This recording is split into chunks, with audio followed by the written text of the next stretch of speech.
Right breaking news చూస్తున్నాం. హెచ్ఈయు campus లో గందరగోళ పరిస్థితులు నెలకొన్నాయి. ప్రొఫెసర్లు విద్యార్థులపై పోలీసులు ఆంక్షలు విధించారు. ప్రస్తుతం వారిని తూర్పు క్యాంపస్ లోకి అనుమతించడం లేదు.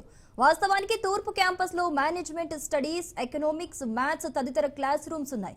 దీంతో ఎటు వెళ్లాలో తెలియక విద్యార్థులు అయోమయానికి గురవుతున్నారు. ప్రస్తుతం క్యాంపస్ లోని ఈస్ట్ గేట్ మొత్తం ప్రాంతాన్ని ప్రభుత్వం ఆక్రమించడానికి ప్రయత్నాలు చేస్తోందంటూ స్టూడెంట్స్ ఆరోపిస్తున్నారు. అందుకే అనుమతి ఇవ్వటం లేదని చెబుతున్నారు. అసలు రేవంత్ ప్రభుత్వం ఏం చేస్తోంది అంటూ ప్రొఫెసర్లు నిలదీస్తున్నారు.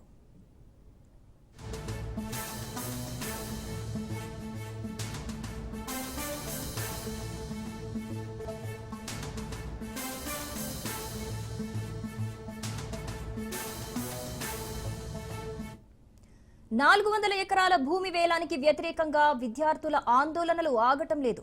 రోజు రోజుకు విద్యార్థుల నిరసనలు మిన్నంటుతున్నాయి. దీంతో వర్సిటీ ఎదుట పోలీసులు భారీగా మోహరించారు. అలాగే స్టూడెంట్స్ కు విద్యార్థి సంఘాలు, ప్రతిపక్ష పార్టీలు మద్దతు తెలిపాయి.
హెచ్ఈయు క్యాంపస్ లో గందరగోళ పరిస్థితులు నెలకొన్నాయి. ప్రొఫెసర్లు విద్యార్థులపై పోలీసులు ఆంక్షలు విధించారు. ప్రస్తుతం వారిని తూర్పు క్యాంపస్ లోకి అనుమతించడం లేదు. రైట్, ఇదే అంశానికి సంబంధించిన మరింత సమాచారం రత్నకుమార్ అందిస్తారు. రత్నకుమార్, చూస్తున్న మీ విజువల్స్ చూస్తూ ఉంటే కూడా మనకి చాలా మనకి బాధ అనిపిస్తూ ఉంది. అసలు ఈ అంశంపై ఎంతో వ్యతిరేకత కూడా కనిపిస్తూ ఉంది. మరి ప్రభుత్వం ఎందుకు అంత కఠినంగా వ్యవహరిస్తూ ఉంది?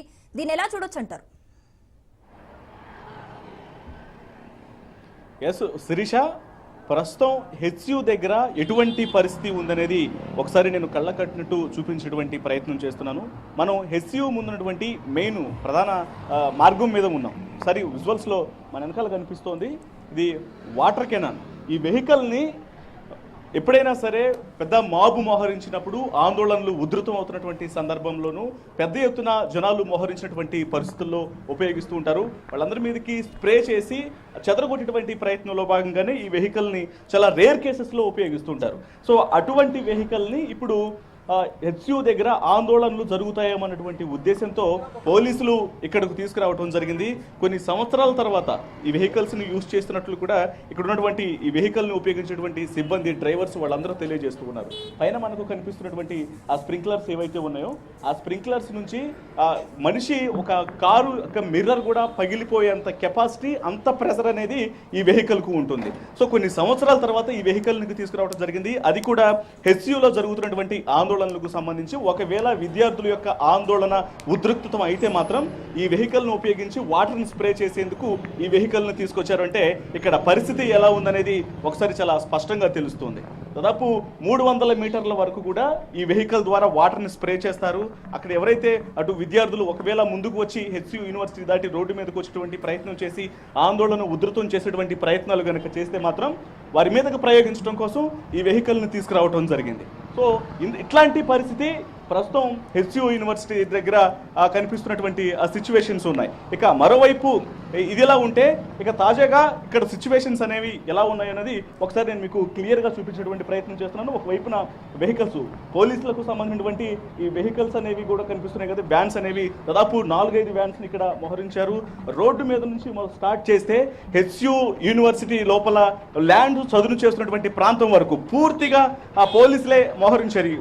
మొత్తం దాదాపు కొన్ని వందల మంది పోలీసులు ఈ యొక్క ప్రాంతంలో ఉన్నారు. ఒకవైపున లా అండ్ ఆర్డర్ పోలీసులు, మరోవైపు ఎస్ఓటి పోలీసులు, అలాగే వీరు మాత్రమే కాకుండా స్పెషల్గా రిజర్వ్ చేయబడినటువంటి స్పెషల్ పార్టీ పోలీసులు, వీళ్ళందరినీ ఇక్కడ మోహరించారు. దాదాపు వందల మంది పోలీసులు బయట విధుల్లో ఉంటే మరికొన్ని వందల మంది పోలీసులు లోపల విధులు నిర్వహిస్తూ ఉన్నారు.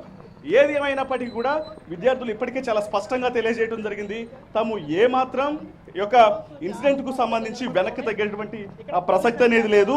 ఎట్టి పరిస్థితుల్లోనూ తాము ఈ విషయంలో వెనక్కి తగ్గము, ఖచ్చితంగా ప్రభుత్వం తాము తీసుకున్నటువంటి నిర్ణయానికి ఖచ్చితంగా వెనకడుగు వేసి ఉపసంహరించుకోవాలనేటువంటి విషయాలకు సంబంధించి కూడా తెలియజేయడం జరుగుతుంది. మనం ఒకసారి విజువల్స్లో చూసినట్లయితే మాదాపూర్ డీసీపీ వినీత్, అలాగే ఇతర డీసీపీలు, మరోవైపున అడిషనల్ డీసీపీలు కూడా ఇక్కడ విధులు నిర్వహిస్తున్నటువంటి విజువల్స్ కూడా కనిపిస్తున్నాయి. ఇది ఉదయం నుంచి సాయంత్రం వరకు రెగ్యులర్గా ఏ క్షణం అయినా సరే ఇక్కడ ఇబ్బందికరమైనటువంటి వాతావరణం ఉండబోతోంది అన్నటువంటి వార్తల నేపథ్యంలోనే 24 గంటలు ఇక్కడ పోలీసులను మోహరించడం జరుగుతుంది. మరోవైపు విద్యార్థులు మాత్రం తాము ఏమాత్రం వెనక్కి తగ్గే ప్రసక్తే లేదు అంటూ వాళ్ళు ఒకవైపున వరుసగా ఆందోళనలు కంటిన్యూ చేస్తూ ఉన్నారు. ఇది 4వ రోజు. మొదటి రోజు విద్యార్థులను అరెస్ట్ చేసి కొంతమందిని జైలుకు పంపించడం జరిగింది. తర్వాత రోజు లోపల ప్రొటెస్ట్ అనేది కంటిన్యూ చేస్తూనే ఉన్నారు.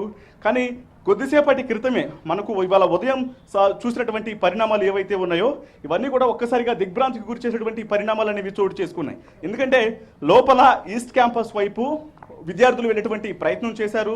వాళ్ళు ఆ ప్రయత్నం చేస్తున్నటువంటి సందర్భంలోనే ఒక్కసారిగా అక్కడ ఎవరైతే ఆ ల్యాండ్ చదును చేస్తున్నటువంటి జేసీబీల వైపు వెళ్ళేటువంటి ప్రయత్నం చేస్తున్నారో ఆ విద్యార్థులు, అలాగే ప్రొఫెసర్లు, అక్కడ ఉన్నటువంటి టీచర్స్ అందరినీ కూడా చెదరగొట్టడంలో భాగంగా మొత్తం పూర్తిగా వాళ్ళ మీద లాఠీ చార్జ్ను ప్రయోగించారు. ఆ విజువల్స్ అన్ని ఒక్కసారిగా షాకింగ్గా మారాయి. అయితే ఇప్పటి వరకు ఒకవైపున పోలీసులు కావచ్చు, మరోవైపున విద్యార్థుల మధ్య జరిగినటువంటి యొక్క ఇన్సిడెంట్స్ అనేవి కొంత షాకింగ్గా మారినటువంటి నేపథ్యంలో విద్యార్థులు మాత్రం తాము ఏమాత్రం వెనక్కి తగ్గే ప్రసక్తి లేదు అని చెప్పంటూ తెలియజేస్తున్నటువంటి పరిస్థితి ఉంది. ఇక ఇప్పటికే వరుసగా 4 రోజులు అయినప్పటికీ కూడా ఈ ఇన్సిడెంట్కు సంబంధించి ఏమాత్రం ప్రభుత్వం తాము తీసుకున్నటువంటి నిర్ణయానికి సంబంధించి వెనకడుగు వేయకపోవడంతో విద్యార్థులు కూడా ఇది పర్యావరణాన్ని రక్షించడం కోసం తాము తీసుకున్నటువంటి డెసిషను, ఇది ఆ భూములు అనేవి మేము మా సొంతగా మాకు రాసిమని చెప్పడము, లేకపోతే మా ఒక స్వప్రయోజనం కోసమో మేము అడగటం లేదు. ఇది యూనివర్సిటీని కాపాడుకోవడం కోసం, యూనివర్సిటీకి ముందున్నటువంటి పర్యావరణాన్ని కాపాడుకోవడం కోసం, హైదరాబాద్ యొక్క ఆ వెదర్ని, ఇక్కడ బయోడైవర్సిటీని కాపాడటం కోసం మాత్రమే తాము ఈ ప్రయత్నాలు చేస్తున్నాము. దీన్ని ప్రభుత్వం అర్థం చేసుకొని హెచ్యూ పరిధిలో ఉన్నటువంటి కంచి గచ్చిబౌలి పరిధిలోని సర్వే నెంబర్ 25లో ఉన్న 400 ఎకరాల భూమిని వదిలేసి ఇప్పటి వరకు ఆ భూమి ఎలాగైతే ఉందో ఆ లోపలంతా ఫారెస్ట్ ఎట్లయితే కనిపిస్తుందో దాన్ని అలాగే వదిలేయాలి.